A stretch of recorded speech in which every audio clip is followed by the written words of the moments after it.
Okay, hello again. Welcome here from Nackenheim on this well, it's nice and warm again on this Saturday afternoon, the 10th, I believe, 10th or 11th of January. Sometimes I can lose track a little bit. But anyway, it is now another moment to share some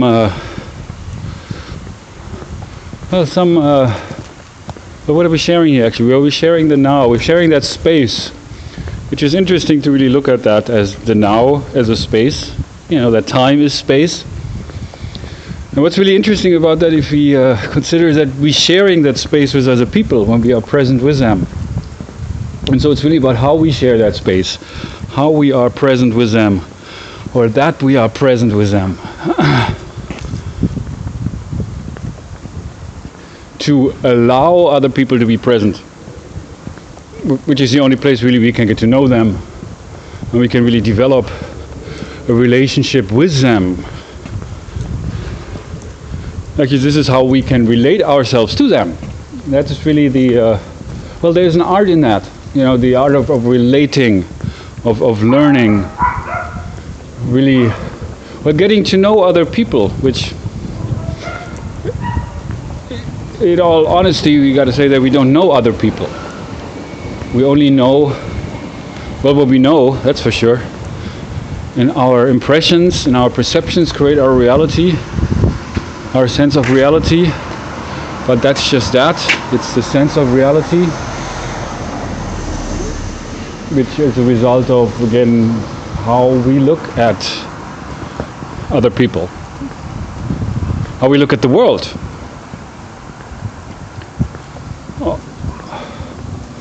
But that's just that. That's just only our views. And to go beyond that is what requires,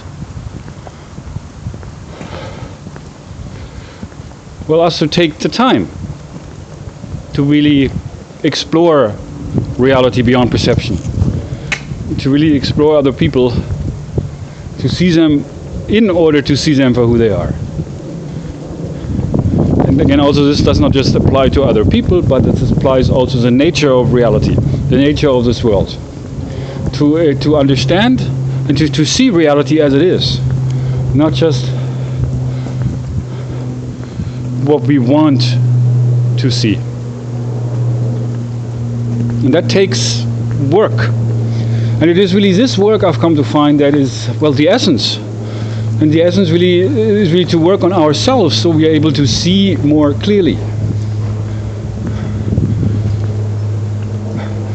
But what is really required of us, so we can see more clearly,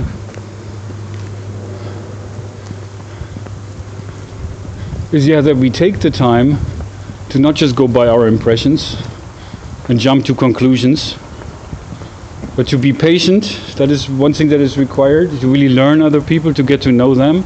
And the basis of all of that, of course, is love. And that is real love. It is not just the love, which is a matter of looking for love. And it's something that we all have learned, to look for love in this world. And to, we want what we want. And that is also part of our programming, I believe, that it is something that we look for. We look for what we want, we look for love, we look for positive relationships, we look for happiness, just like as we look for God. Which is also something I've come to find that actually this is something that we are, because God is one, and God is love. And we all are that. We just have become disconnected from that, as we have, we've become programmed to look for happiness, look for joy, look for freedom, look for peace, look for the promised land, look for love, look for whatever it is we look for. But the main message here is actually, and that is also what I really like that story The Wizard of Oz talks about, where there's three characters there. They look for, one guy's looking for wisdom, looking for a heart, looking for courage. The lion is looking for courage, the tin man is looking for brain, and the scarecrow is looking for, well, the scarecrow is looking for brain, whatever, it doesn't really matter. But anyway, it's really the idea that we don't need to look for that because we have that already. We are that. And so it's just a matter of getting in touch with that.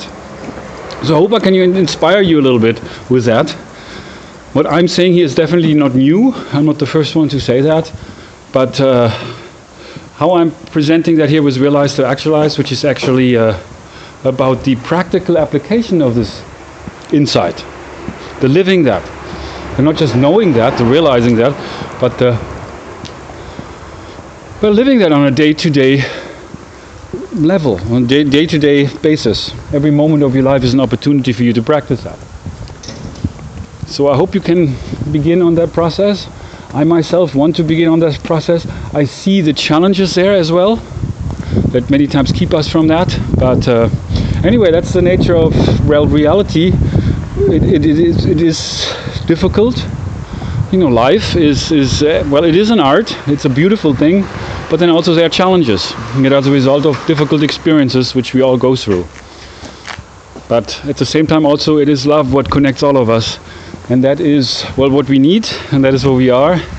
And so, I myself want to get more in touch with that myself, so I'm also able to share that really with others more freely, instead of being isolated myself and holding it, keeping it within myself, not sharing with other people, and having a sense of, well, there's anger, there's regret over the past, there's a sense of guilt, and all of that really keeps me, I see that, and so maybe there's some other people also out there who can relate to that, that really keeps me from being who I am, which is love, and which is we all are that.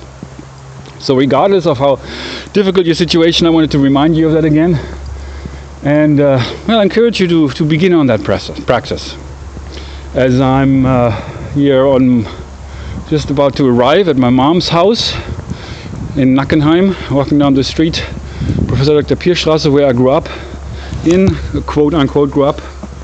And actually this here is the house. So welcome home. Nice to have you here, and it sure would be nice to hear from you. I hope this helps a little bit. I hope you enjoy that. And remember that every moment of your life is an opportunity for you to practice. And that is really what is required in order for us to really get in touch with our true nature, which connects all of us. You know, it's not just the socially conditioned nature, but it's the nature from which all of this, everything in life evolves. Yeah. Thanks for that, and enjoy the process.